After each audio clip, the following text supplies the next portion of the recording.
are so pretty, pretty, pretty, pretty. Baby girl, you are so pretty, pretty, pretty, pretty. I am back trying to make another, I don't know if I want to make a sweater dress or a dress.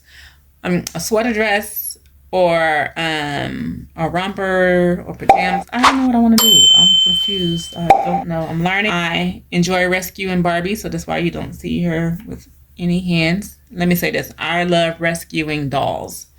So I go out and find them. And I go out treasure hunting. And I love when I find them and I bring them back home, clean them all up, and give them a new look, life, whatever you want to say.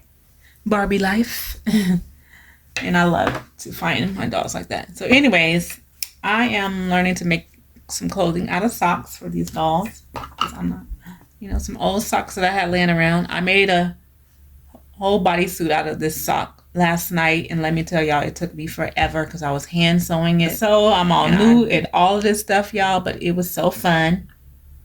It was therapeutic for me.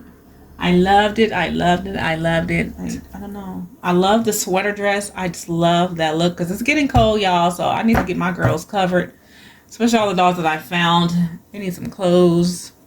So yeah, let's get into it. There's plenty of people on YouTube that can show y'all literally how to make patterns, cut it out, measure, and all that. Here on this channel, Angie just eyeballing. We call it the eyeballing sewing. Eyeballing it for real. Okay?